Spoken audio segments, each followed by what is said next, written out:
नमस्कार दोस्तों, आपका हमारे YouTube चैनल में स्वागत है। पशु परिचर के लिए हमने नई टेस्ट सीरीज चालू की है। 10 दिन में आप पशु परिचर की तैयारी कर सकते हैं। इसमें फर्स्ट रिवीजन द्वारा मॉडल पेपर तैयार किए गए हैं। आप मॉडल पेपर को जल्दी जल्दी एक या दो बार, तीन बार, जितनी बार हो सके फर्स्ट रिवीजन कीजिए और इसमें आप कम समय में अच्छी तैयारी कर पाएंगे। और आपने यदि अगर चैनल को सब्सक्राइब नहीं किया तो चैनल को सब्सक्राइब कर लीजिए, वीडियो को लाइक कीजिए, शेयर कीजिए। अब देखते हैं आज का हमारा अपना मॉडल पेपर। निम्न में से कौन सा राजस्थान का अक्षांश विस्तार है?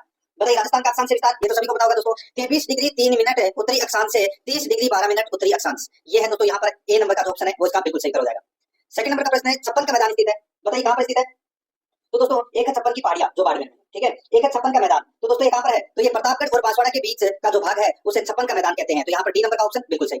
आगे देखिए, 3 नंबर का प्रश्न है, अरावली की निम्नलिखित पर्वत चोटियों को उनकी ऊंचाई के अवरोही क्रम में व्यवस्थित कीजिए। अवरोही क्रम में अपने को यहाँ पर क्या करना है? व्यवस्थित करना है। दोस्तों देखिए, गुरु शिखर, शेर, जरगा, अचलगढ़। तो दोस्तों देखिए, जरगा से शुरू करेंगे अपन यहाँ पे, ठीक है। जरगा, अचलगढ़, कुंभलगढ़ और रघुनाथगढ़, ये क्रम है दोस्तों। यहाँ पे ए नंबर का जो ऑप्शन है वो इसका राइट आंसर हो जाएगा। जरगा की ऊंचाई दोस्तों 1431 मीटर है, ठीक है। और बात करूं मैं अचलगढ़ की, तो अचलगढ़ की दोस्तों 1380 मीटर है।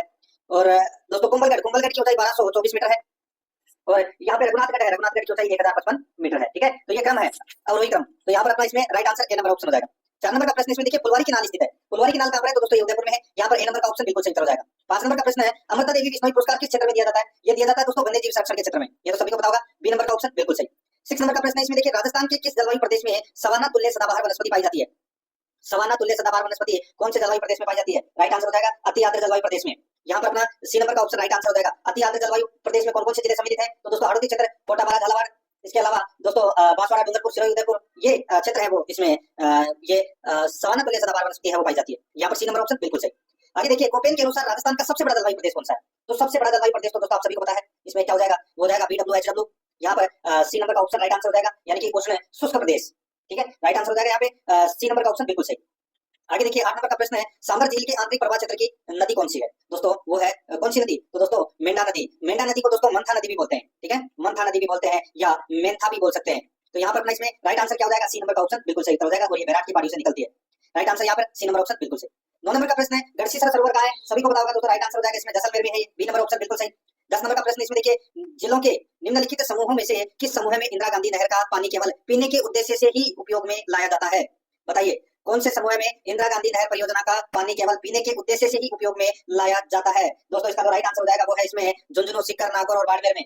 इन दोस्तों 4 जिलों के अंदर इसका जो पानी है वो सिर्फ पेयजल के लिए उपयोग में लाया जाता है। राइट आंसर हो जाएगा यहाँ पे ए नंबर का ऑप्शन बिल्कुल सही, सिंचाई के लिए नहीं, ठीक है।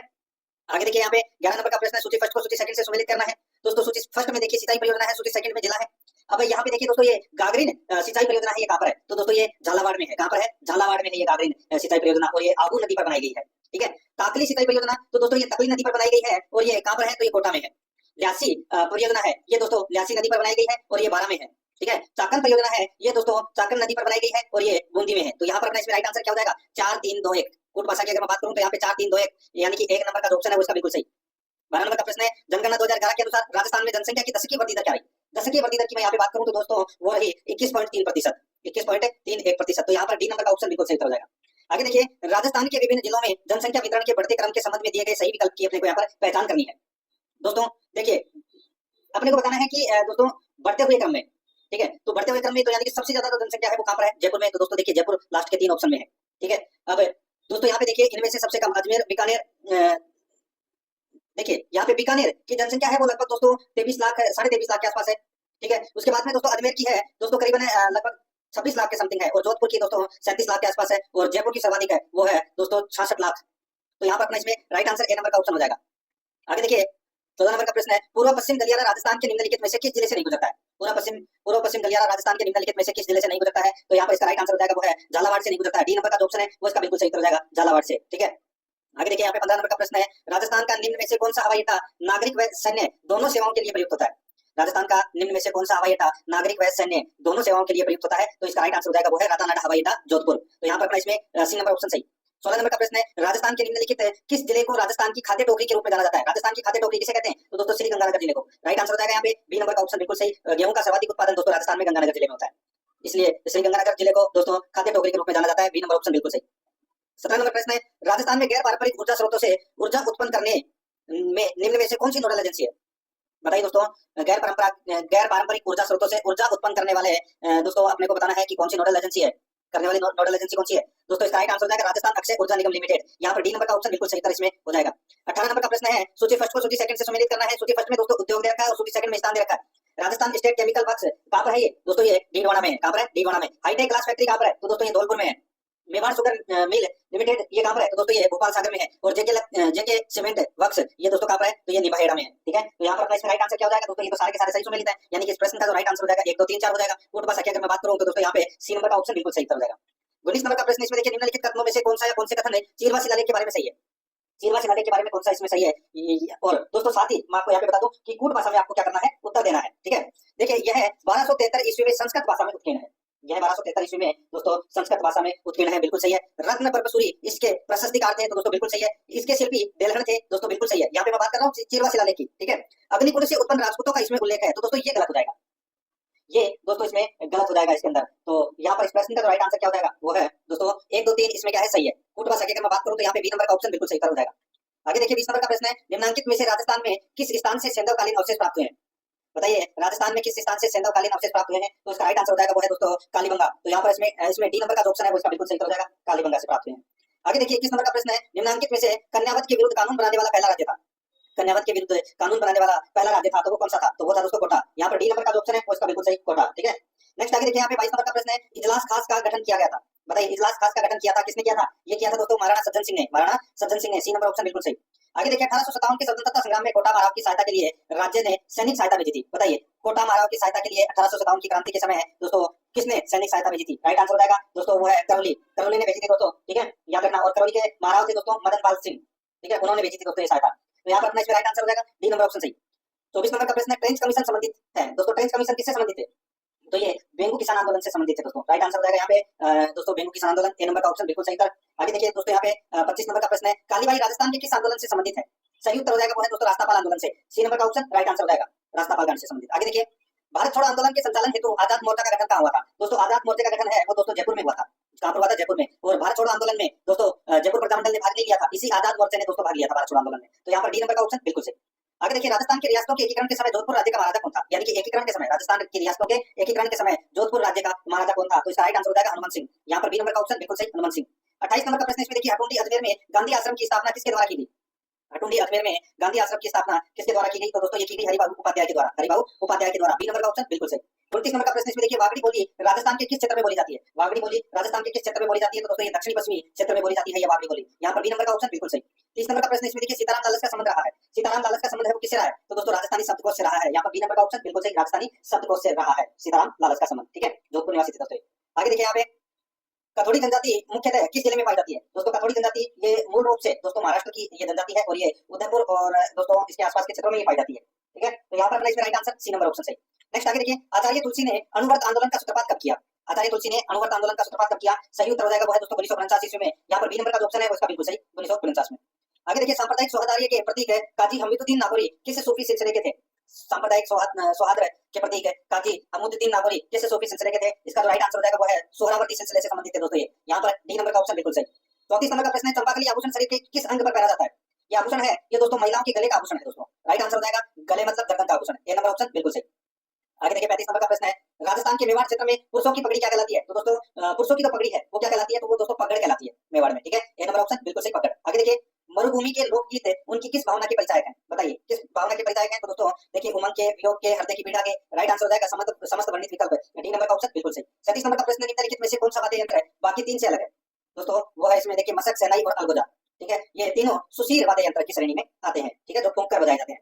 और यहाँ पे जो करताल है ये दोस्तों घन वाद्य यंत्र है। क्या है? घन वाद्य यंत्र। तो यहाँ पर अपना इसमें right answer A number option रहेगा। 38 नंबर का प्रश्न है, बारह में स्थित किस मंदिर में देवी की पीठ की पूजा होती है? बताइए, देवी की पीठ की पूजा है वो दोस्तों कहाँ होती है? राइट आंसर हो जाएगा दोस्तों ब्राह्मणी माता का मंदिर कहाँ पर है? 12 में। राइट आंसर हो जाएगा यहाँ पे ए नंबर का ऑप्शन बिल्कुल सही। वहां पर दोस्तों देवी की यानी कि ब्राह्मणी माता की पीठ की पूजा की जाती है।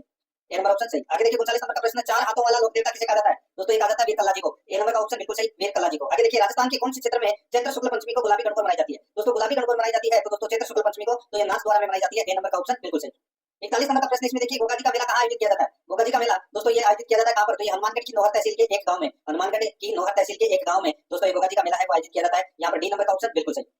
42 नंबर का प्रश्न इसमें देखिए, ब्लू पोट्री किसका एक पारंपरिक शिल्प है? ब्लू पोट्री किसका एक पारंपरिक शिल्प है? तो दोस्तों इसका सही उत्तर हो जाएगा वो है दोस्तों इसमें जयपुर का। यहाँ पर ए नंबर का ऑप्शन बिल्कुल सही, जयपुर का, ठीक है। और कृपाल सिंह शेखावत को दोस्तों इस कला के लिए अंतर्राष्ट्रीय पहचान दिलाई है ब्लू पोट्री को, और इनको कई पुरस्कार भी मिले। राइट आंसर हो जाएगा यहाँ पे ए नंबर ऑप्शन सही पर।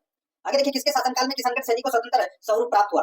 तो किशनगढ़ शैली को स्वतंत्र स्वरूप प्राप्त हुआ तो दोस्तों राजा सावंत सिंह के काल में प्राप्त हुआ था दोस्तों। यहाँ पर डी नंबर का ऑप्शन बिल्कुल सही हो जाएगा। नेक्स्ट आगे देखिए, यहाँ पे उस स्मारक का नाम बताइए जिसे 1198 ईस्वी में सुल्तान गौरी ने एक मस्जिद में परिवर्तित करवाया था। दोस्तों आप सभी को पता होगा कि विग्रहराज चतुर्थ ने एक संस्कृत पाठशाला का निर्माण करवाया था जिसका नाम था दोस्तों कंठभरण, ठीक है, कंठभरण। ये संस्कृत पाठशाला थी दोस्तों। इसको तुड़वाकर कुतुबुद्दीन ऐबक ने दोस्तों अलाउद्दीन के झोपड़े का निर्माण करवाया था। तो यहाँ पर अपना इसमें राइट आंसर क्या हो जाएगा? बी नंबर का जो ऑप्शन है वो इसका बिल्कुल सही उत्तर इसमें हो जाएगा। 45 नंबर का प्रश्न है, गंभीरी तथा बेडक नदियों के संगम पर कौन सा किला स्थित है? तो दोस्तों बताइए कौन सा किला स्थित है? सही उत्तर हो जाएगा यहाँ पे चित्तौड़गढ़ का किला, सी नंबर ऑप्शन बिल्कुल सही। 46 नंबर प्रश्न है, जल महल किस झील के मध्य स्थित है? दोस्तों राइट आंसर हो जाएगा कहां पर? जल महल, तो दोस्तों जयपुर में, ठीक है। तो यहाँ पर इसमें राइट आंसर हो जाएगा ये मानसागर झील के मध्य स्थित है जल महल। तो यहाँ पर अपना इसमें right answer A number option सही हो जाएगा। 47 नंबर का प्रश्न है, दाऊदी बोहरा समाज का पवित्र स्थान गलियाकोट दरगाह राजस्थान के किस जिले में स्थित है? दाऊदी बोहरा समाज का पवित्र स्थान गलियाकोट दरगाह कहां पर है? तो दोस्तों ये डूंगरपुर में है। यहाँ पर ए नंबर का ऑप्शन बिल्कुल सही, डूंगरपुर में। नेक्स्ट आगे देखिए, 48 नंबर का प्रश्न, सूची फर्स्ट को सूची सेकंड से सम्मिलित करना है। बताइए नौटंकी कहाँ की प्रसिद्ध है? तो दोस्तों नौटंकी है ये धौलपुर भरतपुर रोटी की प्रसिद्ध है। रमत कहाँ की प्रसिद्ध है? तो दोस्तों रमत बीकानेर की प्रसिद्ध है। तमाशा, दोस्तों तमाशा कहाँ का प्रसिद्ध है? तो तमाशा जयपुर का प्रसिद्ध है। और तुरा कलंकी ख्याल है ये दोस्तों मेवाड़ की प्रसिद्ध है। तो यहाँ पर अपना इसमें राइट आंसर क्या हो जाएगा? देखिए पूर्ण भाषा में अपने को उत्तर देना है, तो 4 1 2 3 अपना 4 2 3 1 अपना इसमें राइट आंसर हो जाएगा, 4 2 3 1, यानी कि अपना इसमें बी नंबर का जो ऑप्शन है वो इसका बिल्कुल सही उत्तर इसमें हो जाएगा। 49 नंबर का प्रश्न इसमें देखिए, निम्न में से राज्य का कौन सा लोक नृत्य प्रसिद्ध तौर पर स्नेक चार्मर डांस के नाम से जाना जाता है? निम्न में से राज्य का कौन सा लोक नृत्य प्रसिद्ध तौर पर स्नेक चार्मर डांस से जाना जाता है? राइट आंसर हो जाएगा वो है कालबेलिया। यहाँ पर सी नंबर का ऑप्शन बिल्कुल सही, कालबेलिया। 50 नंबर का प्रश्न इसमें देखिए, निम्नलिखित में से किस वर्ष में जयपुर शहर को यूनेस्को के विश्व धरोहर स्थलों में शामिल किया गया था? निम्नलिखित में से किस वर्ष में जयपुर शहर को यूनेस्को के विश्व धरोहर स्थलों में शामिल किया गया? सही उत्तर हो जाएगा दोस्तों इसमें वो है 2019 में। तो यहाँ पर सी नंबर का ऑप्शन बिल्कुल सही उत्तर इसमें हो जाएगा, याद रखना। यहाँ पे सूची फर्स्ट को सूची सेकंड से सुमेलित करना है, जनरल साइंस से संबंधित प्रश्न है, ठीक है। देखिए सूची फर्स्ट में धातु है, सूची सेकंड में गुणधर्म है।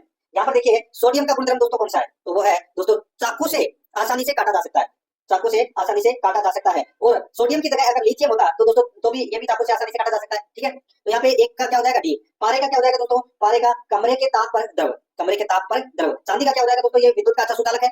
और सीसा में ये उष्मा का कुचालक है। तो यहाँ पर इस प्रश्न का जो राइट आंसर क्या हो जाएगा वो है डी बी ए सी, डी बी ए सी, डी बी ए सी। ये देखिए सी नंबर का जो ऑप्शन है वो अपना इसमें सही उत्तर हो जाएगा। आगे देखिए, पारा यानी कि एचजी धातु का मुख्य अयस्क है तो वो क्या है? तो वो है दोस्तों सिनेबार। क्या है? Cinnabar, cinnabar. तो यहाँ पर अपना इसमें बी नंबर का ऑप्शन बिल्कुल सही, सिनेबार। आगे देखिए, यहाँ पे 53 नंबर का प्रश्न है, निम्न में से कौन सा कथन सत्य है? कौन सा कथन इसमें सत्य है वो अपने को दोस्तों यहाँ पर बताना है। यहाँ पर आप देख सकते हैं इसके अंदर दोस्तों, देखिए ब्लीचिंग पाउडर एक फीका पीला पाउडर है, बिल्कुल सही बात है। और देखिए दोस्तों यहाँ पे सूखा देखिए सूखा NH3 गैस लाल लिटमस को नीले रंग में बदल देता है, बिल्कुल सही है। वर्षा जल का पीएच मान 7 के करीब होता है, ये भी बिल्कुल सही है। अम्ल वर्षा का पीएच मान 5.6 के करीब होता है, ये भी बिल्कुल सही है। दोस्तों इसमें सारे के सारे कथन है वो इसमें क्या है? सत्य है। तो यहाँ पर इस प्रश्न का जो राइट आंसर हो जाएगा वो हो जाएगा दोस्तों डी नंबर का ऑप्शन बिल्कुल सही, तो प्राप्त है सभी। आगे देखिए दोस्तों, एल्यूमिनियम सल्फेट का रासायनिक सूत्र क्या है? एल्यूमिनियम सल्फेट का रासायनिक सूत्र क्या है दोस्तों? यहाँ पर आप देख सकते हैं, देखिए वो है Al2SO4 3।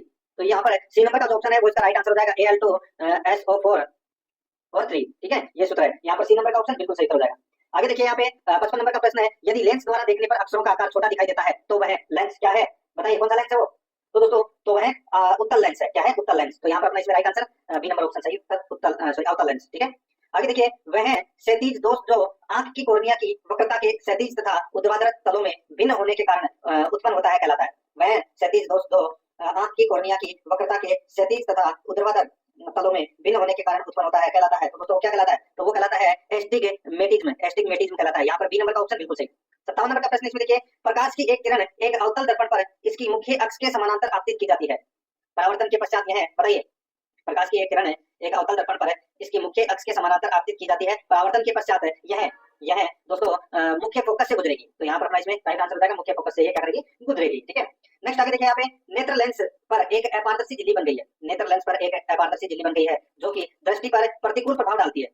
इस नेत्र दोष को कहते हैं, इस नेत्र दोष को क्या कहते हैं? तो दोस्तों इसको मोतियाबिंद कहते हैं। क्या कहते हैं? मोतियाबिंद। यहाँ पर सी नंबर का ऑप्शन राइट आंसर हो जाएगा मोतियाबिंद। 59 नंबर का प्रश्न इसमें देखिए, मरीचिका का एक उदाहरण है, मरीचिका एक उदाहरण है। तो दोस्तों ये उदाहरण है प्रकाश के अपवर्तन और पूर्ण आंतरिक परावर्तन का ये उदाहरण है मरीचिका। यहाँ पर अपना सी नंबर का ऑप्शन बिल्कुल सही हो जाएगा।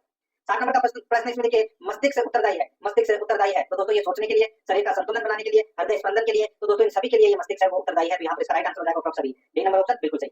आगे देखिए थायरोक्सिन के संश्लेषण के लिए आवश्यक है, थायरोक्सिन के संश्लेषण के लिए आवश्यक है, तो दोस्तों क्या आवश्यक है, तो दोस्तों आयोडीन आवश्यक है। तो यहाँ पर बी नंबर का ऑप्शन बिल्कुल सही, आयोडीन आवश्यक होता है।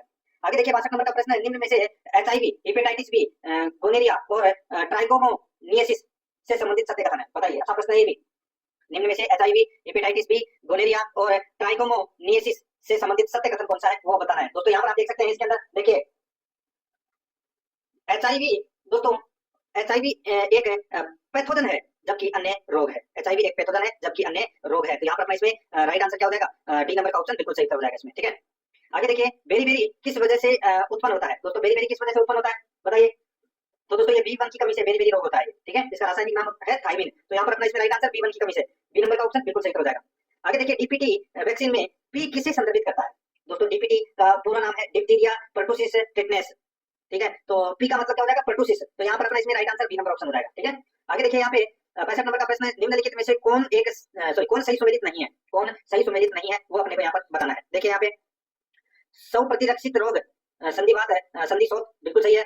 आनुवंशिक रोग क्षय रोग, दोस्तों आनुवंशिक रोग क्षय रोग ये गलत हो जाएगा। यहाँ पर देखिए क्षय रोग जिसको अपन तपेदिक बोलते हैं, ठीक है, ये संक्रामक रोग की श्रेणी में आता है, आनुवंशिक रोग की श्रेणी में नहीं आता। पामा रोग की श्रेणी में दोस्तों चिचड़ी आती है और मानसिक रोग की श्रेणी में मनोविकलता आती है, बिल्कुल सही है। तो यहाँ पर अपना बी नंबर का ऑप्शन बिल्कुल सही हो जाएगा। आगे देखिए मानवों में एक युग्मनज जिसमें पिता से एक एक्स गुणसूत्र वंशानुगत होता है से विकसित होगा, मानवों में एक युग्मनज जिसमें पिता से एक एक्स गुणसूत्र वंशानुगत होता है से विकसित होगा। तो इसका राइट आंसर हो जाएगा वो है लड़की से विकसित होगा। यहाँ पर बी नंबर ऑप्शन बिल्कुल सही।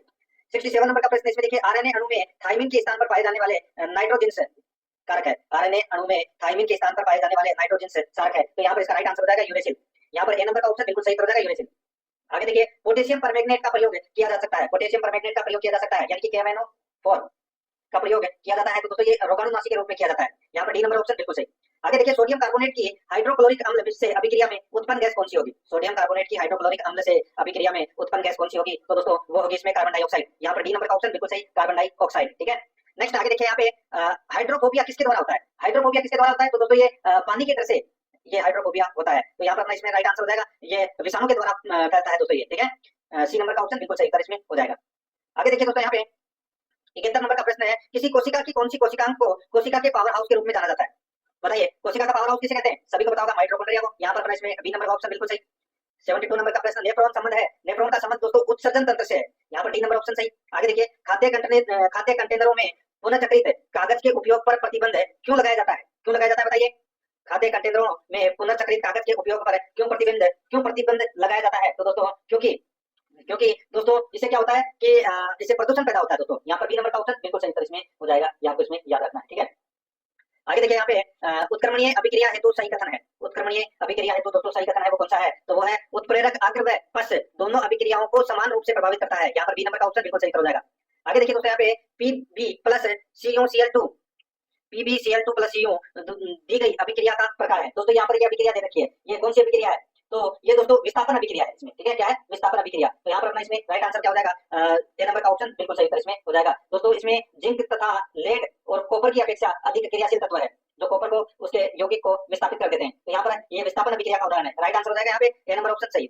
अब दोस्तों कुछ करंट अफेयर के प्रश्न पढ़ लेते हैं अपन। देखिए ऑस्कर 2025 में भारत की ऑफिशियल एंट्री के तौर पर कौन सी फिल्म है वो चुनी गई है, दोस्तों वो फिल्म है लापता लेडीज। यहाँ पर ए नंबर का ऑप्शन बिल्कुल सही, लापता लेडीज। नेक्स्ट 77 नंबर प्रश्न है, श्री अन्नपूर्णा रसोई योजना के अंतर्गत प्रति प्लेट में दोपहर का भोजन उपलब्ध करवाया जाता है, कितने रुपए में दोस्तों प्रति प्लेट भोजन उपलब्ध करवाया जाता है, तो दोस्तों राइट आंसर हो जाएगा यहाँ पे वो है 7 रुपए में, सॉरी 8 रुपए में, ठीक है, 8 रुपए में। तो यहाँ पर अपना इसमें राइट आंसर हो जाएगा वो है 8 रुपए थाली। शुद्ध और पौष्टिक भोजन है वो दोस्तों इसमें उपलब्ध करवाया जाता है और उस थाली के अंदर जो भोजन की मात्रा है वो दोस्तों 600 ग्राम है, ठीक है, ये आपको इसमें याद रखना है। और इसके अंदर दोस्तों इस थाली की वैसे तो कीमत 30 रुपए आएगी जिसमें 22 रुपए सरकार द्वारा अनुदान है वो दिया जाता है, ठीक है, और 8 रुपए आपको देने पड़ेंगे। तो यहाँ पर इसका राइट आंसर हो जाएगा सी नंबर का ऑप्शन सही था। आगे देखिए उत्तर प्रदेश के मुख्यमंत्री योगी आदित्यनाथ ने राज्य में कितने फुटबॉल स्टेडियम बनाने की घोषणा की है, तो दोस्तों राइट आंसर हो जाएगा वो है 18 फुटबॉल स्टेडियम बनाने की घोषणा की है, राइट आंसर इसमें सी नंबर ऑप्शन सही। आगे देखिए भारत ने हाल ही में किस देश के साथ सेमीकंडक्टर क्षेत्र के लिए साझेदारी की है, भारत ने हाल ही में किस देश के साथ सेमीकंडक्टर क्षेत्र के लिए साझेदारी की है, इसका सही उत्तर हो जाएगा वो है दोस्तों सिंगापुर के साथ। यहाँ पर सी नंबर का ऑप्शन बिल्कुल सही, सिंगापुर के साथ, ठीक है।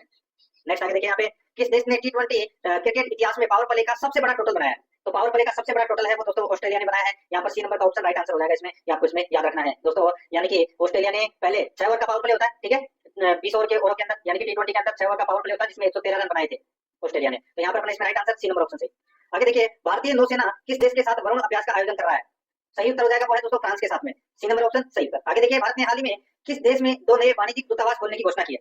भारत ने हाल ही में किस देश में दो नए वाणिज्यिक दूतावास खोलने की घोषणा की है? तो वो की है दोस्तों यूएसए में।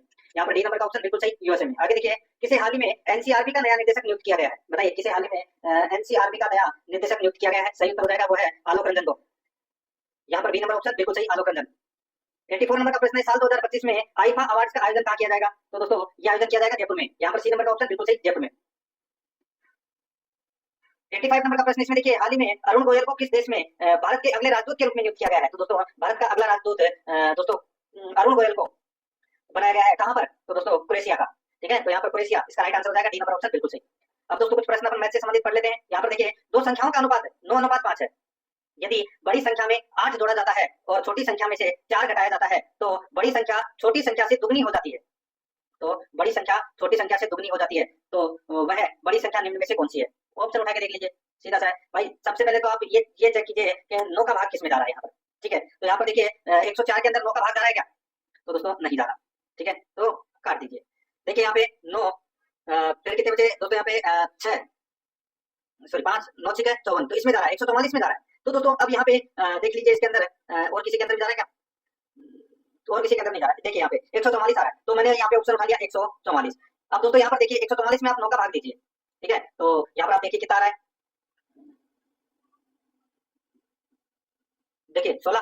ठीक है, 16 आ रहा है ना, तो यहाँ पे 16 इंटू 9 144। अब 16 इंटू 5 करोगे तो 16 पंजे 80। तो ये देखिए दोस्तों, ये हो गया अपना इसमें 144 और 80 आ गया, ये अनुपात आ गया अपना। ठीक है, अब यदि बड़ी संख्या में 8 जोड़ा जाता है तो बड़ी संख्या में यदि 8 जोड़ा जाता है तो दोस्तों कितने हो जाएंगे? 144 में अगर आप 8 जोड़ोगे तो कितने हो जाएंगे? 152। कितने हो जाएंगे? 152। और छोटी संख्या में से 4 घटाया जाता है तो दोस्तों यहाँ पे क्या कीजिए, 80 में से 4 घटाइए तो कितने बचे? 76। ठीक है, अब 76 का डबल 152 हो रहा है क्या?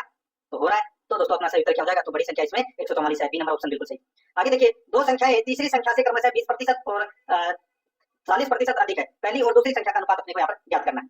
दोस्तों सीधा सा है, देखिए दो संख्याएं तीसरी संख्या से क्रमशः 20%, यानी कि ये 120 है और ये दोस्तों 140 है और ये 100 है। समझ में आ गया? यानी कि तीसरी संख्या से पहली संख्या 20% अधिक है और दूसरी संख्या 40% अधिक है, यानी कि 1 है 2 और ये 3। ठीक है, तो अब यहाँ पे देखिए पहली और दूसरी संख्या का अनुपात क्या होगा भाई? 20 से काट दीजिए, ये 6 बार गया और ये कितनी बार? 7 बार, तो 6 5 7 बार नहीं हुआ। राइट आंसर हो जाएगा यहाँ पे ए नंबर ऑप्शन बिल्कुल सही। आगे देखिए, फरमान को किसी परीक्षा में उत्तीर्ण होने के लिए 60% अंक प्राप्त करना आवश्यक है। उसने 60 अंक प्राप्त किए और 60 अंकों से अनुत्तीर्ण हो गया। ठीक है, यानी कि 120 बराबर 60% अंक है। ठीक है, तो दोस्तों सीधा सा है पेपर कितने का है? तो यहाँ पे एक पूछा है ना परीक्षा का पूर्णांक क्या है, तो सीधा सा है 120 में 60 का भाग दे दीजिए, 1% निकल कर आ जाएगा दोस्तों कितना? 2। ठीक है, 1% बराबर 2, तो 100% बराबर कितना हो जाएगा? 200। तो यहाँ पर डी नंबर का ऑप्शन बिल्कुल सही, 200। नेक्स्ट आगे देखिए, यहाँ पे 15 वस्तुओं का क्रय मूल्य 12 वस्तुओं के विक्रय मूल्य के बराबर लाभ या हानि प्रतिशत है। सीधा सा दोनों में गैप कितने का है? तो दोस्तों दोनों में कितने का? 3 का गैप है, बटे 12 इंटू 100।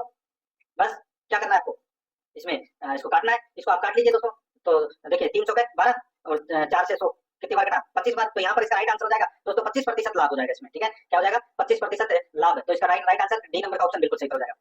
आगे देखिए, यहाँ पे एक खराब वस्तु जिसका मूल्य 1200 रुपए है, ठीक है, को 15% हानि पर बेचा जाता है, को 15% हानि पर बेचा जाता है। यदि मूल्य में और 5% की कमी की जाती है तो उसका विक्रय मूल्य क्या होगा? दोस्तों सीधा सा है, 1200 की कोई वस्तु है, ठीक है, इसमें सबसे पहले तो 15% की हानि पर इसको बेचा गया, तो यहाँ पे 85 बटे 100 इंटू, अब इसमें और भी 5% की कमी हुई है तो दोस्तों यहाँ पे 95 बटे 100। बस क्या करना है? काटना है इसको आपस में। दोस्तों आप काट लीजिए, जैसे ये 5 से 19 बार गया तो ये गया 20 बार। ठीक है, ये 5 से गया 17 बार और ये गया दोस्तों 20 बार। अब दोस्तों यहाँ पर देखिए 0 से ये 0 कट गया, ये 0 से ये 0 कट गया। ठीक है, 2 से ये कट गया 6 बार और 2 से ये कट गया दोस्तों 3 बार, यानी कि 3 इंटू 17 कितने होते हैं? 51, और 51 इंटू 19 कर लीजिए, आपका राइट आंसर आ जाएगा कितना? तो दोस्तों 51 इंटू 19 करोगे तो दोस्तों ये आ जाएगा 972। ठीक है, राइट आंसर 972 रुपए। यहाँ पर बी नंबर का ऑप्शन बिल्कुल सही हो जाएगा। आगे देखिए 91 नंबर का प्रश्न है, कितने प्रतिशत वार्षिक चक्रवर्ती ब्याज की दर से कोई धन 2 वर्ष में अपने का 36 बटे 25 गुना हो जाएगा? 36 बटे 25 गुना हो जाएगा कोई धन, ठीक है, 2 वर्ष में अपने का। तो दोस्तों यहाँ पर अपने को प्रतिशत बताना है, वार्षिक कितने प्रतिशत वार्षिक चक्रवर्ती ब्याज की दर बताना है। ठीक है दोस्तों, अब यहाँ पर आप देख सकते हैं कि ये 36 को अपन इसमें 6 बटे 5 लिख सकते हैं, बिल्कुल लिख सकते हैं। तो दोस्तों इसमें क्या होगा, देखिए इसमें अपने को 1 प्लस दर बटे स्क्वायर ये वाला सूत्र लगेगा। तो यहाँ पे दोस्तों देखिए इसमें दोनों में गैप कितने का है? तो दोस्तों इसमें 1 का गैप है। ठीक है, तो यहाँ पर इसमें दोस्तों 20%, 1/5 इंटू 100, तो इसमें 20% आएगा दोस्तों, right answer A number option बिल्कुल सही, 20% दर होगी। आगे देखिए किसी धन पर 2 वर्ष का साधारण ब्याज 160 है, किसी धन पर 2 वर्ष का साधारण ब्याज 160 है, तो 1 वर्ष का कितना हुआ? 80 रुपए, जबकि उसी दर पर 2 वर्ष का चक्रवर्ती ब्याज 164 है, तो ब्याज की दर क्या है? तो दोस्तों सीधा सा है, यहाँ पर देखिए 80 का आप निकाल के देखिए, यानी कि अपने को सीधा सा भाई, अगर ये 80 है, कोई जैसे कि कोई वस्तु है, आप ऑप्शन उठा के भी करोगे ना तो ऑटोमेटिक आपके पास में ये आंसर निकल कर आ जाएगा। ठीक है, तो यहाँ पर देखिए जैसे कि यहाँ पे 160 है, ठीक है, वो मान लिया अपन ने 2 वर्ष का साधारण ब्याज। ठीक है, तो इसमें चक्रवर्ती ब्याज में तो पहले साल का ब्याज है वो जुड़ जाएगा, फिर निकलेगा। तो यहाँ पर देखिए दोनों का अंतर कितने का हो रहा है, तो दोस्तों दोनों का अंतर 4 का हो रहा है। तो यहाँ पे 4 इंटू 2 इंटू 100 बटे 160, बस कुछ नहीं करना, काट लो इसको। ये 4 से कितनी बार कटा, 4 बार, तो ये कितनी बार कटा, 2 बार, तो 5 10 में 2 का भाग दोगे तो कितना आएगा, 5। तो यहाँ पर ए नंबर का ऑप्शन बिल्कुल सही। आगे देखिए यहाँ पे कितने प्रतिशत है प्रति वर्ष की साधारण ब्याज दर पर 1800 की राशि 10 वर्षों में 2700 हो जाएगी, बताइए दोस्तों। यहाँ पे मूलधन दे रखा है 1800, समय दे रखा है 10 वर्ष, मिश्र धन दे रखा है 2700। ठीक है, अब दोस्तों अपने को ब्याज निकालना है, तो ब्याज निकालेंगे तो ब्याज कितना आ जाएगा, 2700 में से 1800 गए तो कितना, 900 ब्याज आ जाएगा। अब दोस्तों दर निकालनी है तो ब्याज इंटू 100 बटे मूलधन इंटू समय, बस। तो यहाँ पर 900 ब्याज इंटू 100 बटे मूलधन इंटू समय, मूलधन कितना है 1800, और दोस्तों समय कितना है 10 वर्ष, बस क्या करना है, काटना। 900 से कितनी बार कट गया, 2 बार। ठीक है, 10 से 100 कितनी बार कट गया, तो 10 बार। ठीक है, 10 में 2 का भाग दिया, कितना आया, 5। तो यहाँ पर b number option right answer हो जाएगा। 94 नंबर का प्रश्न, इसमें देखिए 8% प्रति वर्ष साधारण ब्याज की दर पर निवेशित एक्स पर 5 वर्ष का ब्याज उतना ही है जितना कि 7.5 साधारण वार्षिक ब्याज दर पर 6 वर्षों के लिए निवेशित राशि वाई पर। तो एक्स अनुपात वाई है वो अपने को यहाँ पर ज्ञात करना है। दोस्तों देखिए इसमें आपको ज्यादा कुछ नहीं करना, यहाँ पर देखिए दे रखा है 8% इंटू एक्स इंटू 5 बटे 100। ठीक है, और दूसरा कितने का दे रखा है, वाई का, तो दोस्तों वाई का दे रखा है इसमें वाई इंटू 7.5 इंटू 6 बटे 100, बस इसको आप काट लीजिए। तो इसको काटोगे कैसे, तो दोस्तों देखिए 100 से 100 कट गया। अब यहाँ पे कितना आएगा, तो दोस्तों 7.5 इंटू 6 बटे 8.5, तो दोस्तों इसका अनुपात आपके पास में निकल कर आ जाएगा। ऐसे आप इसको काटोगे तो दोस्तों 9/8 इसका राइट आंसर हो जाएगा। ये नंबर ऑप्शन बिल्कुल सही। 95 नंबर का प्रश्न है, दो संख्याओं का अनुपात 3:7 है, यदि प्रत्येक संख्या में 6 जोड़ दें तो यह अनुपात 5:9 हो जाता है, कौन सी संख्या है, ऑप्शन उठा के कर लीजिए, ज्यादा कुछ खास करने की जरूरत है नहीं।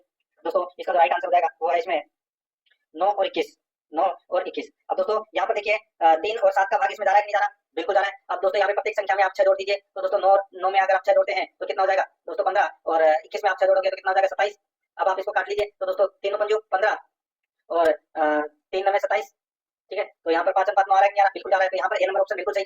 आगे देखिए 3 संख्याओं के वर्गों का योग 532 है। ठीक है, 3 संख्याओं के वर्गों का योग 532 है, पहली का दूसरी से, उसी तरह दूसरी का तीसरी से अनुपात 3:2 है। दूसरी संख्या क्या होगी वो अपने को यहाँ पर बताना है। दोस्तों यहाँ पर देखिए सीधा सा ए अनुपात बी अनुपात सी। ठीक है, अब यहाँ पे देखिए 3:2 इसका दे रखा है। ठीक है, और बी और सी का भी दोस्तों यहाँ पे 3:2 दे रखा है। ठीक है, अब अनुपात अपने को निकालना है तीनों का, तो देखिए 3 इंटू 3 कितना हो जाएगा 9, और 2 3 6, और 2 चौके सॉरी 2 इंटू 2 4, तो यहाँ पे 9:6:4 हो जाएगा। ठीक है, अब 9 का स्क्वायर और 6 का स्क्वायर और 4 का स्क्वायर इनको आपस में प्लस कर लीजिए, 81 प्लस 36 प्लस 16 कितने होते हैं 133।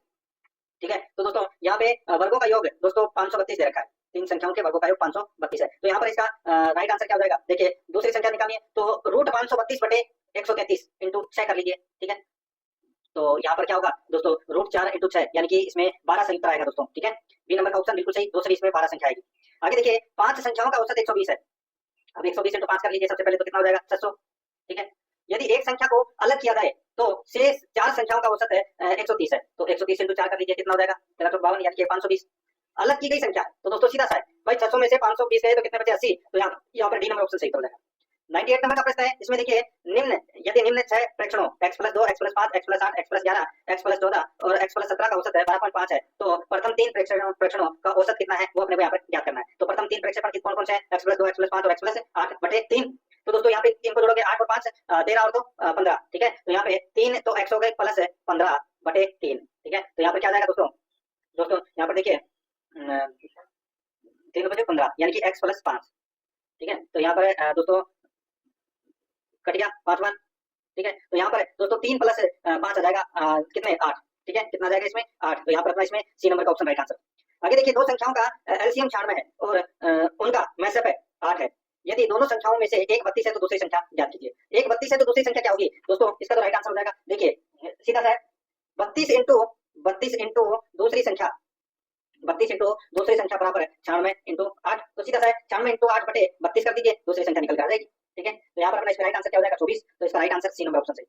100 नंबर का प्रश्न है, दो संख्याओं का अनुपात 7:5 है, उनका मैसअप है 3 है, तो उनका एलसीएम ज्ञात कीजिए। दोस्तों यहाँ पर देखिए दो संख्याओं का अनुपात दे रखा है 7:5, में से दे रखा है 3, तो एलसीएम ज्ञात करना है। तो दोस्तों 7 इंटू 5 इंटू 3 इंटू 3 बटे 3, तो दोस्तों बस यहाँ पे 3 से 3 कट गया, 7 5 35, 35 इंटू 3 करोगे कितना जाएगा 105। तो यहाँ पर ए नंबर का ऑप्शन राइट आंसर। ठीक है, अब दोस्तों पशुपालन से संबंधित प्रश्न है वो अपन यहाँ पे पढ़ रहे हैं। देखिए 101 नंबर का प्रश्न है, पशु के सीने के चारों तरफ का घेरा कहलाता है, तो वो क्या कहलाता है? वो कहलाता है दोस्तों वर्त घेरा। ठीक है, वर्त घेरा कहलाता है। तो यहाँ पर अपना इसमें right answer A number option. आगे देखिए चूजों को अंडे से निकलने के बाद निश्चित ताप पर रखना कहलाता है, तो वो क्या कहलाता है? वो कहलाता है दोस्तों ब्रूडिंग, ब्रूडिंग कहलाता है। ए नंबर ऑप्शन बिल्कुल सही, ब्रूडिंग। नेक्स्ट आगे देखिए 103 नंबर का प्रश्न है, निम्नलिखित में से कौन सा कथन सही नहीं है? बताइए कौन सा कथन इसमें सही नहीं है? तो यहाँ पर देखिए क्रिस्टलीकरण एक रासायनिक परिवर्तन है, यहाँ पर डी नंबर का ऑप्शन बिल्कुल सही, क्रिस्टलीकरण एक रासायनिक परिवर्तन है। 104 नंबर का प्रश्न है, दुग्ध वसा का निर्दिष्ट भार या विशिष्ट गुरुत्व कितना होता है? तो दोस्तों ये होता है 1.03, 1.03। ठीक है, राइट आंसर हो जाएगा यहाँ पे सी नंबर का जो ऑप्शन है वो इसका बिल्कुल सही उत्तर इसमें हो जाएगा। ठीक है, ये 1.028 से 1.035 तक होता है। ठीक है, तो यहाँ पर इसका right answer c number option हो जाएगा। आगे देखिए पशुओं में होने वाली बीमारियों के वर्गीकरण का आधार है, तो वो आधार है दोस्तों रोग कारक, पीड़ित अंग, रोग विभाजन। तो इसका राइट आंसर हो जाएगा option b, d number option सही। आगे देखिए वीर्य को कितने तापक्रम पर संग्रहित करते हैं? तो दोस्तों वो है 5 डिग्री सेल्सियस से -69 डिग्री सेल्सियस पर। राइट आंसर हो जाएगा यहाँ पे ए नंबर ऑप्शन बिल्कुल सही। आगे देखिए 107 नंबर का प्रश्न, लंबी पूंछ, लटकता हुआ गलकंबल एवं छोटे व मोटे सींग किस गाय की विशेषता है? तो दोस्तों कौन सी गाय की विशेषता है? तो ये राठी गाय की विशेषता है। यहाँ पर ए नंबर ऑप्शन बिल्कुल सही, राठी गाय की विशेषता है। आगे देखिए गठीला शरीर, छोटे व मोटे सींग, चौकन्ने खड़े हुए कान किस नस्ल की विशेषता है? तो दोस्तों ये विशेषता है मालवी की। यहाँ पर बी नंबर का ऑप्शन बिल्कुल सही, मालवी की विशेषता है। 109 नंबर का प्रश्न इसमें देखिए, अयन से प्राप्त दूध के किस भाग में जीवाणुओं की संख्या सबसे अधिक होती है? तो दोस्तों जीवाणुओं की संख्या सबसे अधिक है अग्रिम दूध में होती है। दोस्तों राइट आंसर हो जाएगा यहाँ पे ए नंबर ऑप्शन बिल्कुल सही, अग्रिम दूध में जीवाणुओं की संख्या सबसे अधिक होती है। ए नंबर ऑप्शन सही। आगे देखिए गर्भाशय में जीवाणु के संक्रमण नष्ट करने हेतु आंतरिक जननांगों की धुलाई करना कहलाता है। गर्भाशय में जीवाणु के संक्रमण नष्ट करने हेतु आंतरिक जननांगों की धुलाई करना क्या कहलाता है? तो दोस्तों वो कहलाता है इसमें गर्भाशय डुस, क्या कहलाता है? गर्भाशय डुस कहलाता है दोस्तों। ठीक है, राइट आंसर हो जाएगा यहाँ पे ए नंबर ऑप्शन सही। आगे देखिए वे पोल्ट्री पक्षी जो विशेष रूप से मांस के लिए पाले जाते हैं उन्हें क्या कहा जाता है? उन्हें कहा जाता है दोस्तों बॉयलर। यहाँ पर डी नंबर ऑप्शन सही, बॉयलर। आगे देखिए मुर्गी पालन के लिए उपयुक्त प्रकार की आवास व्यवस्था है, मुर्गी पालन के लिए उपयुक्त प्रकार की आवास व्यवस्था है। इसका राइट आंसर हो जाएगा वो है अर्ध सघन पोल्ट्री हाउस, फ्री रेंज या व्यापक poultry house system, folding unit poultry house system. तो इसका राइट आंसर हो जाएगा approx b, d number option बिल्कुल सही। आगे देखिए पशुओं के ऊपर नीचे के दोनों जबड़ों में दोनों दाईं और बाईं और अग्रचर्वण दांतों से पहले एवं कर्तन दांतों के बाद वाले दांत को कहा जाता है। तो क्या कहा जाता है? उसको कहा जाता है दोस्तों कैनन टीथ। क्या कहा जाता है? कैनन टीथ कहा जाता है। तो यहाँ पर अपना इसमें राइट आंसर यानी कि कील दांत बोल सकते हैं आप इसको। यहाँ पर अपना इसमें डी नंबर का ऑप्शन बिल्कुल सही। ठीक है, आगे देखिए दोस्तों यहाँ पे 114 नंबर का प्रश्न है, दूध का क्वथनांक बिंदु होता है, दूध का क्वथनांक बिंदु कितना होता है? तो दोस्तों 100.5 डिग्री सेल्सियस होता है, 100.5 डिग्री सेल्सियस। ठीक है, तो यहाँ पर अपना इसमें राइट आंसर क्या हो जाएगा दोस्तों? सी नंबर का ऑप्शन राइट आंसर हो जाएगा। ठीक है, सी नंबर ऑप्शन बिल्कुल सही, यहाँ पे 100.5 कर लेना। आगे देखिए यहाँ पे कुक्कुट में पाए जाने वाला विषाणु जनित रोग है, कुक्कुट में पाए जाने वाला विषाणु जनित रोग कौन सा है? तो वो है दोस्तों रानीखेत। यहाँ पर बी नंबर ऑप्शन बिल्कुल सही। आगे देखिए दूध की गुणवत्ता का निर्णय करने में किसका अनुमान लगाने के लिए लैक्टोमीटर का प्रयोग किया जाता है? तो दोस्तों लैक्टोमीटर का प्रयोग है वो अपेक्षित घनत्व के लिए किया जाता है। राइट आंसर इसमें डी नंबर का ऑप्शन बिल्कुल सही। नेक्स्ट आगे देखिए यहाँ पे 117 नंबर का प्रश्न है, दुग्धशाला में बर्तनों की सफाई करते हैं, दुग्धशाला में बर्तनों की सफाई करते हैं तो दोस्तों गर्म जल से। यहाँ पर बी नंबर ऑप्शन बिल्कुल सही। 118 नंबर प्रश्न है, पशुओं के कृत्रिम गर्भाधान में प्रयुक्त शुक्राणुओं को किसमें संग्रहित किया जाता है? तो किसमें संग्रहित किया जाता है? तो तरल नाइट्रोजन में संग्रहित किया जाता है। यहाँ पर ए नंबर ऑप्शन बिल्कुल सही। आगे देखिए सींग रहित बकरी की नस्ल है, सींग रहित बकरी की नस्ल है तो वो है दोस्तों टोटनबर्ग, टोटनबर्ग। इसका right answer b number option हो जाएगा। आगे देखिए 120 नंबर का प्रश्न है, ओडिशा में निम्नलिखित में से कौन सा राष्ट्रीय उद्यान सफेद बाघ का प्राकृतिक आवास है? ओडिशा में निम्नलिखित में से कौन सा राष्ट्रीय उद्यान है सफेद बाघ का प्राकृतिक आवास है? इसका राइट आंसर हो जाएगा वो है नंदनकानन राष्ट्रीय उद्यान। यहाँ पर ए नंबर का ऑप्शन बिल्कुल सही हो जाएगा। 121 नंबर का प्रश्न है, निम्नलिखित को सुमेलित करें, सूची फर्स्ट में उत्पाद है और सूची सेकंड में प्रोटीन है। यहाँ पर देखिए दूध में कौन सा प्रोटीन पाया जाता है? तो दोस्तों दूध में कैसियन प्रोटीन पाया जाता है, अंडे में दोस्तों एल्ब्यूमिन प्रोटीन पाया जाता है और मांस में दोस्तों मांस के अंदर मायोसिन प्रोटीन पाया जाता है और ऊन के अंदर केराटिन प्रोटीन पाया जाता है। यहाँ पर अपना इसमें राइट आंसर क्या हो जाएगा? 3 4 2 1, 3 4 2 1 अपना इसमें राइट आंसर हो जाएगा, सी नंबर का ऑप्शन बिल्कुल सही। 122 नंबर का प्रश्न इसमें देखिए आधारभूत पशुपालन सांख्यिकी 2022 के अनुसार कर्नाटक में अंडा उत्पादन का प्रतिशत है, अकेले कर्नाटक में अंडा उत्पादन का जो प्रतिशत है वो है दोस्तों 6.38%। ठीक है, बी नंबर ऑप्शन बिल्कुल सही। सबसे ज्यादा अंडा का जो उत्पादन है वो आंध्र प्रदेश में होता है। ठीक है, 20.41%। फिर उसके बाद में तमिलनाडु, फिर तेलंगाना, फिर पश्चिम बंगाल, फिर कर्नाटक का नंबर आता है। यहाँ पर बी नंबर ऑप्शन सही। आगे देखिए पश्मीना का संबंध है, पश्मीना का संबंध दोस्तों अंगोरा से। ठीक है, ये दोस्तों क्या होता है? तो ये दोस्तों छेगू नस्ल बकरियों में दोस्तों एक नस्ल होती है छेगू नस्ल, छेगू नस्ल के प्राप्त बालों को दोस्तों यानी कि दागों जिसको मोहेयर बोलते हैं। ठीक है, और अंगोरा से प्राप्त होने वाले बालों को दोस्तों पश्मीना कहा जाता है। तो इससे क्या होता है? शॉल, स्वेटर और ऊनी वस्त्र बनाए जाते हैं। यहाँ पर अपना इसमें right answer A number option सही। आगे देखिए यहाँ पे, देखिए यहाँ पे मोहेयर। ठीक है, ये मोहेयर धागा बोलते हैं, मोहेयर से नहीं अंगोरा से। ठीक है, और छेगू नस्ल से। आगे देखिए 124 नंबर का प्रश्न, निम्न में से सुमेलित नहीं है। तो दोस्तों एक तरफ पशु है, दूसरी तरफ नाड़ी गति प्रति मिनट है। दोस्तों यहाँ पर देखिए भैंस की जो नाड़ी गति प्रति मिनट है वो है दोस्तों 40 से 45। ठीक है, बिल्कुल सही है। भेड़ की दोस्तों यहाँ पे 40 से 50 दे रखी है, गलत हो जाएगा। भेड़ की नाड़ी गति प्रति मिनट है वो है दोस्तों 70 से 80, ठीक है। और ऊंट की है 28 से 32, सूअर की है 60 से 80। तो यहाँ पर बी नंबर का ऑप्शन बिल्कुल सही हो जाएगा। 125 नंबर का प्रश्न सर्रा बीमारी का कारण है। सर्रा बीमारी किसमें होती है दोस्तों? ये पशु में होती है। और इसके अंदर क्या होता है? इसमें रुक रुक कर तेज बुखार आता है। राइट आंसर हो जाएगा वो है इसमें प्रोटोजोआ, इसके बीमारी का कारण है। सी नंबर ऑप्शन सही उत्तर। नेक्स्ट आगे देखिए, लंपी रोग से संबंधित सत्य कथन है दोस्तों। इसमें देखिए ये प्रश्न पहले भी मैं आपको बता चुका हूँ। एलएसडी मवेशियों के pox virus lumpy skin disease virus के संक्रमण के कारण होता है। यह रोग मुख्य रूप से पशुओं के बीच मच्छरों और मक्खियों जैसे कीड़ों के काटने से फैलता है। तीसरा, इस रोग में पशुओं की त्वचा में गांठे या गांठदार चकत्ते बन जाते हैं। तो दोस्तों इसका राइट आंसर हो जाएगा ऑप्शन डी नंबर ऑप्शन बिल्कुल सही। आगे देखिए, आफरा रोग संबंधित है दोस्तों। आफरा रोग किससे संबंधित है? ये संबंधित है दोस्तों रूमेन में गैस इकट्ठी होने से, यानी कि दूषित भोजन के खाने से दोस्तों, और गीला ज्यादा भोजन खाने से दोस्तों पशुओं में आफरा आ जाता है, ठीक है। यानी कि उसमें दोस्तों गैस इकट्ठी हो जाती है, अपशिष्ट गैस, ठीक है। राइट आंसर हो जाएगा यहाँ पे दूषित गैस बोल सकते हैं। तो यहाँ पर ए नंबर ऑप्शन बिल्कुल सही। आगे देखिए, पशु प्लेग रोग में प्रभावित अंग है। पशु प्लेग रोग में प्रभावित अंग है तो वो कौन सा है? तो दोस्तों आहारनाल, यहाँ पर ए नंबर ऑप्शन सही। आगे देखिए, मुर्गियों में चेचक रोग का रोग कारक है। चेचक रोग का रोग कारक है वो क्या है? तो इसका राइट आंसर हो जाएगा वो है इसमें बोरेलियोटा एवियम, बी नंबर का ऑप्शन बिल्कुल सही। आगे देखिए, निम्न में से किस रोग में पशुओं में कैल्शियम का स्तर कम हो जाता है? बताइए किस रोग में पशुओं में कैल्शियम का स्तर कम हो जाता है? सही उत्तर हो जाएगा वो है दोस्तों दुग्ध ज्वर में। यहाँ पर बी नंबर ऑप्शन सही। आगे देखिए, पशुओं के छालों एवं गांवों पर लगाया जाता है। पशुओं के छालों एवं गांवों पर लगाया जाता है तो दोस्तों कपूर, फिटकरी, बोरिकम है। तो इसका राइट आंसर हो जाएगा ऑप्शन डी नंबर ऑप्शन बिल्कुल सही। आगे देखिए, पिंजरा प्रणाली के अंतर्गत प्रचलित पिंजरे की किस्में हैं?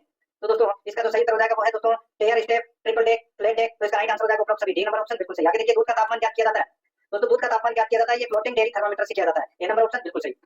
आगे देखिए, निम्नलिखित में से कौन सा राष्ट्रीय उद्यान कश्मीरी हिरण का प्राकृतिक आवास है? तो इसका राइट आंसर हो जाएगा वो है दासीग्राम राष्ट्रीय उद्यान। ये कश्मीरी हिरण का प्राकृतिक आवास है, जम्मू कश्मीर में। यहाँ पर सी नंबर ऑप्शन बिल्कुल सही। आगे देखिए, दूध के प्राकृतिक अम्लता के कारक है। दूध के प्राकृतिक अम्लता के कारक है तो वो है दोस्तों फास्फेट, साइट्रेट लवण, एल्यूमिन। तो इसका राइट आंसर हो जाएगा ऑप्शन डी नंबर ऑप्शन बिल्कुल सही। आगे देखिए, दुग्ध पास्तुरीकरण की निम्न ताप दीर्घकाल विधि में दूध को गर्म किया जाता है। तो दोस्तों दूध को गर्म किया जाता है तो ये 145 डिग्री फ़ारेनहाइट पर 30 मिनट तक गर्म किया जाता है। ए नंबर ऑप्शन बिल्कुल सही। 137 नंबर का प्रश्न है, रावी किस पशु की नस्ल है? रावी कौन से पशु की नस्ल है दोस्तों? राइट आंसर हो जाएगा इसमें ये भैंस की नस्ल है दोस्तों, ठीक है। रावी, मुर्रा, सूरती, बदाऊरी, मेषाना, ये क्या है? भैंस की नस्ल है। बी नंबर ऑप्शन सही। आगे देखिए, मशीन द्वारा दुग्ध दोहन विधि का दोष क्या है दोस्तों? मशीन द्वारा दुग्ध दोहन विधि का जो दोष है वो क्या है? तो वो है यदि मशीन समय पर बंद नहीं हुई तो दोस्तों खून भी निकल आएगा। तो यहाँ पर अपना इसमें सी नंबर का ऑप्शन राइट आंसर। आगे देखिए, भारत में कौन सा वन्यजीव अभयारण्य अत्यधिक लुप्त प्राय ग्रेट इंडियन बस्टर्ड का घर है? तो दोस्तों वो है डेजर्ट राष्ट्रीय उद्यान। यहाँ पे राष्ट्रीय मरु उद्यान की बात की जा रही है। बी नंबर का ऑप्शन बिल्कुल सही हो जाएगा, ठीक है। नेक्स्ट आगे देखिए, दूध का निर्जमीकरण किया जाता है। दूध का निर्जमीकरण किया जाता है तो दोस्तों ये वसा को कम करने के लिए किया जाता है। बी नंबर का ऑप्शन बिल्कुल सही। आगे देखिए, मुर्गी फार्म पर उपयोग किए जाने वाले उपकरण है। तो दोस्तों वो उपकरण है ब्रूडर, फीड हॉपर, लेइंग नेस्ट। तो दोस्तों ये क्या है? मुर्गी फार्म पर उपयोग किए जाने वाले उपकरण है। डी नंबर का ऑप्शन बिल्कुल सही, उपरोक्त सभी। आगे देखिए, निम्न में से गलत सुमेलित है। तो दोस्तों गलत सुमेलित कौन सा है? यहाँ पे देखिए, ब्राउन स्विस, ये स्विट्जरलैंड हो जाएगा इसमें, ठीक है। जर्सी, ठीक है, ब्राउन स्विस ये दोस्तों स्विट्जरलैंड हो जाएगा इसमें। और आयरशायर ये स्कॉटलैंड की है दोस्तों, बिल्कुल सही है। और यहाँ पर देखिए, होलिस्टीन जो गाय है वो दोस्तों डेनमार्क की नहीं है, ठीक है। यानी कि मूल स्थान है वो इसका दोस्तों माना जाता है होलैंड, ठीक है। होलैंड माना जाता है यहाँ पे। डेनमार्क इसमें गलत दे रखा है। डेनमार्क की तो दोस्तों रेंडेन नस्ल की गाय, ठीक है। और शॉर्ट हॉर्न ये इंग्लैंड की है, बिल्कुल सही है। तो यहाँ पर अपना इसमें सी नंबर का ऑप्शन बिल्कुल सही। आगे देखिए, जब दो प्रजातियों को अंतर्वर्ती क्रम में संकरण किया जाता है तो कहलाता है, तो वो क्या कहलाता है? वो कहलाता है criss crossing. C number option बिल्कुल सही, क्रिस क्रॉसिंग। आगे देखिए, निम्नलिखित में से किसका संश्लेषण यकृत द्वारा किया जाता है? तो राइट आंसर हो जाएगा वो है विटामिन के, ठीक है। तो यहाँ पर डी नंबर ऑप्शन बिल्कुल सही। 145 नंबर का प्रश्न, निम्न में से किस प्रकार की दांत को कपोल दांत के नाम से जाना जाता है? तो दोस्तों कपोल दांत के नाम से अग्रचर्मण दांत को जाना जाता है। यहाँ पर बी नंबर ऑप्शन बिल्कुल सही। आगे देखिए, यहाँ पे बारबरी व टोगेनबर्ग प्रजाति है। तो दोस्तों राइट आंसर हो जाएगा वो है ये बकरी की प्रजाति है दोस्तों, ठीक है। टोगेनबर्ग और बारबरी, ठीक है। ये नंबर ऑप्शन सही। आगे देखिए, भैंस की कौन सी नस्ल अधिकतम वसा वाला दूध देती है? तो वो देती है दोस्तों बदाऊरी नस्ल। यहाँ पर बी नंबर ऑप्शन बिल्कुल सही। आगे देखिए, जुगाली करने वाले पशुओं में यथार्थ आमस्य होता है। सही उत्तर हो जाएगा दोस्तों वो है इसमें एवोमेसम। यहाँ पर डी नंबर का ऑप्शन बिल्कुल सही, एवोमेसम। आगे देखिए, निम्नलिखित में से शरीर के पाचन तंत्र का भाग नहीं है। निम्नलिखित में से शरीर के पाचन तंत्र का भाग नहीं है तो वो है दोस्तों प्लीहा, प्लीहा नहीं है। बी नंबर का ऑप्शन बिल्कुल सही, प्लीहा। आगे देखिए, निम्न में से कौन सा विटामिन है रक्त का थक्का बनने के लिए जिम्मेदार होता है? कौन सा विटामिन रक्त का थक्का बनने के लिए जिम्मेदार होता है? तो यहाँ पर इसका राइट आंसर हो जाएगा वो है दोस्तों विटामिन के। यहाँ पे के लगा लेना, ठीक है। दोस्तों आपने पशु परिचर का मॉडल पेपर देखा। हमारे सभी मॉडल पेपर प्ले लिस्ट में तैयार है। आप वहां से प्ले लिस्ट में से अपने पुराने मॉडल पेपर भी देख सकते हैं। सभी मॉडल पेपर प्ले लिस्ट में है। आप एक एक दो करके सभी मॉडल पेपर को फास्ट रिवीजन कर लीजिए। ये फास्ट रिवीजन से इसके अंदर जितने भी सवाल है आपको कम समय में जल्दी से जल्दी तैयारी मिलेगी। 10 दिन में हमारा टारगेट है, 10 दिन में पूरा कोर्स कंप्लीट करा दिया जाएगा। इसके अंदर आप हमारे मॉडल पेपर को देख करके अपनी तैयारी मजबूत कर सकते हैं। वीडियो देखने के लिए आपका बहुत बहुत धन्यवाद। चैनल को सब्सक्राइब कर लीजिए अगर सब्सक्राइब नहीं किया है तो।